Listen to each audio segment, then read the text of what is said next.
రకరకాల విధాలుగా ఈరోజు ప్రచారం చేస్తూ ఉన్నారు. ఇప్పటికీ 3 సార్లు ప్రెస్ మీట్ పెట్టి మదన్పల్లిలో జరిగిన ఇన్సిడెంట్లో నిజాలు తేలాలి, మా అఫిడవిట్లో లేని ఆస్తులు ఏమున్నాయి, 1000 ఎకరాలు అన్నారు. ఒక మంత్రి 100 ఎకరాలను మాట్లాడతారు, ఒకరు 1000 ఎకరాలను మాట్లాడతారు. ఎక్కడ ఇంత గవర్నమెంట్ మిషనరీ మీ చేతిలో ఉంది, పోలీస్ డిపార్ట్మెంట్ మీ చేతిలో ఉంది, రెవెన్యూ సెక్రటరీ కూడా అక్కడికి రావడం జరిగింది. మరి ఎక్కడ ఆ ఫైల్స్ ఎక్కడ మిస్ అయినాయి, లేకపోతే ఎక్కడ తప్పు ఉందో చూపిమని చెప్పి కూడా మేము చెప్పడం జరిగింది. 3 సార్లు అడిగినా కూడా చెప్పకుండా మళ్ళీ అదే వార్తలు ప్రచారం చేయడము, ఇవన్నీ కూడా ఒక పద్ధతి ప్రకారం జరుగుతున్నాయి. మరీ ముఖ్యంగా గత 2 రోజుల మునుపు ఇవన్నీ కూడా తప్పుడు వార్తల పైన డెఫమేషన్ ఫైల్ చేయడానికి నోటీసులు ఇవ్వడం జరిగింది ఈనాడు యాజమాన్యానికి. ఎప్పుడైతే ఈ నోటీస్ ఇచ్చామో గత 2 రోజులుగా మరి మెయిన్ పేపర్లోనే పూర్తిగా అవాస్తవాలన్నీ కూడా ప్రచురిస్తూ ఉన్నారు. రకరకాలు అవి చూస్తే ఒక దావుద్ ఇబ్రాహిమో లేకపోతే ఒక సినిమాలో ఫ్యాక్షన్ విలన్లు ఏ విధంగా ఉంటారో ఆ విధంగా రకరకాల కథలు రాస్తూ ఉన్నారు. ఇవన్నీ కూడా ఎలక్షన్ ముందు కూడా ఒక క్రమం, ఒక పద్ధతి ప్రకారము క్యారెక్టర్ అసాసినేట్ చేస్తూ రకరకాల దుష్ప్రచారాలు చేశారు. వీటికి కూడా ఆధారాలు లేవు. ఆధారాలు చూపిమంటే ఎక్కడ కూడా ఆధారాలు ఉండవు. ఇన్ని దుష్ప్రచారాలు చేసినా కూడా ఎలక్షన్లో గెలవడం జరిగింది. మళ్ళీ కూడా ఇప్పుడు అది ఓరో లెక్క ఇప్పుడు మళ్ళీ కూడా అదే పద్ధతి కొనసాగిస్తున్నారు. గత 2 రోజులుగా చూస్తే దారుణమైన న్యూస్ రాస్తూ ఉన్నారు. నేను ఒకటే చెప్తా ఉన్నాను, దేశంలో కల్లా అతిపెద్ద స్కామ్ ఈ మార్గదర్శి స్కామ్ అని చెప్పి కూడా తెలియజేస్తాను. సహారా స్కామ్ అనేది ఎక్కడ కూడా దీనికి సరిపోని విషయము. ఇవన్నీ కూడా నిజాలన్నీ నిగ్గు తెలిసే విధంగా ఖచ్చితంగా ఇవన్నీ కూడా పార్లమెంట్లో కూడా నేను రేజ్ చేస్తాను. ఆర్బీఐ కూడా ఈరోజు మార్గదర్శి బిజినెస్ మోడల్నే తప్పు పట్టింది. అఫిషియల్గా వాళ్ళు కోర్టులో కూడా ఫైల్ చేయడం జరిగింది. ఖచ్చితంగా వీటన్నిటిపైన కూడా అడిగే వాళ్ళు లేరని చెప్పి ఒక బ్లాక్మెయిల్ లేకపోతే ఒక అవాస్తవాలు ప్రచురించి ఎదుటి వారిని రకరకాలుగా ఇబ్బందులు పెట్టే ప్రక్రియకు ఈరోజు ఈనాడు మరీ ముఖ్యంగా ఈ గత కొన్ని వారాలుగా గత 2 రోజులుగా చేస్తూ ఉన్నారు. వీటన్నిటిని కూడా అడిగేవారు లేరని చెప్పి ఈరోజు ఇవన్నీ కూడా చేస్తూ ఉన్నారు. ఖచ్చితంగా ఈనాడు సంస్థలు అదేవిధంగా మార్గదర్శి చిట్ ఫండ్ స్కామ్ ఈరోజు కూడా చూసాము. ఉండవల్లి గారు మాట్లాడారు, ఆయనతో కూడా చర్చించి ఉండవల్లి గారితో కూడా చర్చించి వీటన్నిటిపైన అన్ని ఏజెన్సీస్లో కూడా ఎక్కడెక్కడ ఇవన్నీ కూడా రాబో రోజుల్లో ఖచ్చితంగా వీళ్ళ స్కామ్స్ అన్నీ ఎక్స్పోజ్ చేసే విధంగా కూడా చర్యలు తీసుకుంటానని చెప్పి కూడా నేను తెలియజేస్తా ఉన్నాను. ఇవన్నీ కూడా ఒక ప్లాన్డ్గా కొంతమందిని మానసికంగా అదేవిధంగా రాజకీయంగా దెబ్బతీసే విధంగా ఇవన్నీ కూడా జరుగుతున్నాయి. ఇవన్నిటిని కూడా ధైర్యంగా ఎదుర్కొంటాము.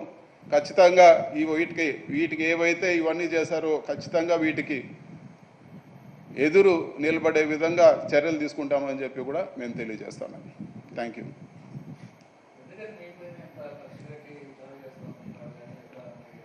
వాళ్ళని అడగాలి, మీరు ఈనాడుని వాళ్ళని అడగాలి. అసలు ఎక్కడ కూడా వాస్తవాలు లేకుండా ఇష్టం వచ్చినట్లు నోటుకు వచ్చినట్లు అసలు అవి ఆరోపణలు కూడా దారుణమైన ఆరోపణలు అన్నీ కూడా చేస్తున్నారు. నియోజకవర్గ ప్రజలందరూ కూడా తెలుసు ఎవరు వ్యక్తిత్వం ఎటువంటిది అని చెప్పి.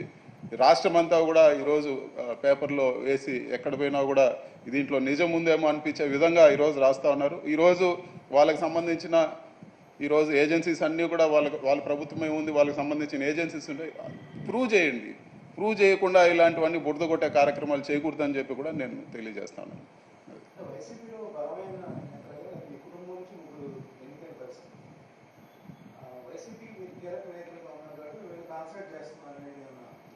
అంటే ఖచ్చితంగా ఇప్పుడు చంద్రబాబు ఇవన్నీ కూడా చూస్తే ఈనాడు యాజమాన్యం చూస్తే మునుపే ఈ విధంగా కనిపించలేదు. గత కొన్ని నెలలుగా ఎలక్షన్ ముందు నుంచి కూడా స్టార్ట్ అయింది. ఇప్పుడు చూస్తే పూర్తిగా ఈనాడు మేనేజ్మెంట్ అంతా కూడా తెలుగుదేశం పార్టీ చేతుల్లో లేకపోతే చంద్రబాబు నాయుడు గారి చేతుల్లో ఉండే పరిస్థితి ఈరోజు కనపడతా ఉంది. ఎక్కడ కూడా ఈనాడు యాజమాన్యం ఈ పేపర్ నడుపుతున్నట్టు కూడా ఎక్కడ కూడా అనిపించడం లేదు.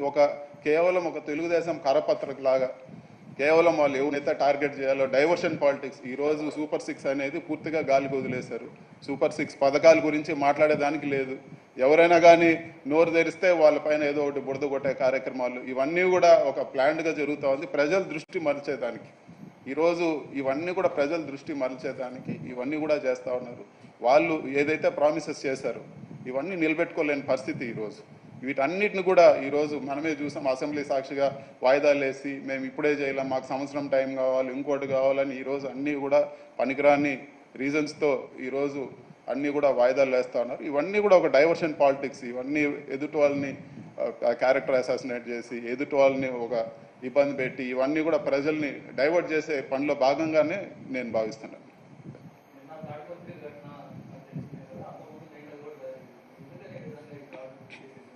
ఇది ఈరోజు ఈ దాడులన్నీ కూడా ఒక పైశాచిక ఆనందం. ఎలక్షన్ ఒక సంవత్సరం ముందు నుంచి కూడా చూస్తే లేకపోతే 1.5 year ముందు నుంచి చూస్తే ఎన్ని దాడులు చేస్తే ఎన్ని కేసులు పెట్టుకుంటే మీకు అంత రాజకీయంగా ప్రమోషన్ ఇస్తానని చెప్పడము, మీరు ఎన్ని గొడవలు చేస్తే మీకు అంత రాజకీయంగా మంచి ఉన్నత స్థాయిలో పెడతానని చెప్పి డైరెక్ట్గా లోకేష్ గారు చంద్రబాబు నాయుడు గారే స్టేజ్లో వాళ్ళ పార్టీ మీటింగ్స్లో మాట్లాడడం జరిగింది. అలా రెచ్చగొట్టినప్పుడు ఈరోజు అదే కంటిన్యూ అవుతుంది. ఈరోజు చేయి దాటిపోయే పరిస్థితి. ఈరోజు నాపైన దాడి చేసి మళ్ళీ నాపైనే హత్యాయత్నం కేసులు పెట్టిన పరిస్థితి. అంత దారుణంగా ఈరోజు లా అండ్ ఆర్డర్ కూడా ఉంది. ఈరోజు ఎక్కడ కూడా కంట్రోల్ అయ్యే పరిస్థితిలో కూడా ఎక్కడ కూడా కనపడడం లేదు.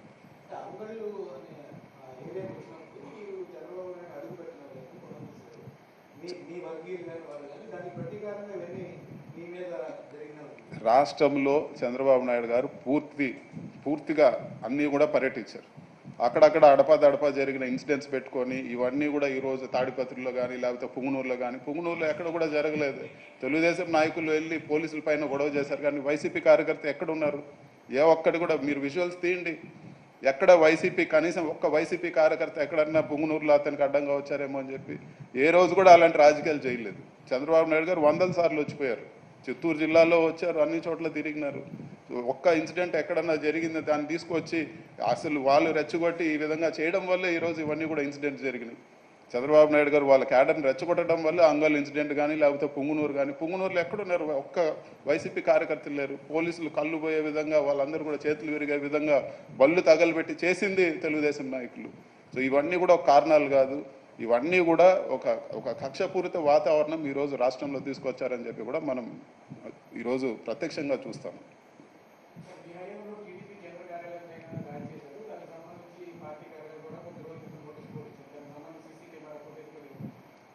ఎక్కడ కానీ ఏ ఇన్సిడెంట్ జరిగినా కానీ మేము కోరుకునేది ఒకటే, న్యాయంగా ఉంటే ఉండండి. ఒకవేళ నిజంగా ఉంటే ఎక్కడ ఏ ఇష్యూ జరిగినా కూడా కరెక్ట్గా లా అండ్ ఆర్డర్ కరెక్ట్గా పనిచేయాలని చెప్పి మేము కోరుతున్నాం. అంతేగాని 100 కేసులు ఈరోజు ఇల్లులు పుంగనూరు నియోజకవర్గంలో మరీ ముఖ్యంగా ఈరోజు ఇల్లులతో అన్నీ కూడా ఇల్లులు డెమాలిష్ చేస్తున్నారు, మనుషుల్ని కాళ్ళు చేతులు ఎరగొడుతున్నారు. ఎక్కడ ఒక కేసు రిజిస్టర్ అయింది? 100 ఇన్సిడెంట్స్ జరిగాయి, 100 ఇన్సిడెంట్స్. సో ఇవన్నీ జస్టిఫై చేసుకునే దానికి ఏదో జరిగింది, అక్కడ ఏదో జరిగింది, ఇక్కడ ఏదో జరిగింది అని చెప్పి ఈరోజు చెప్పడం సరికాదని చెప్పి కూడా నేను తెలియజేస్తాను.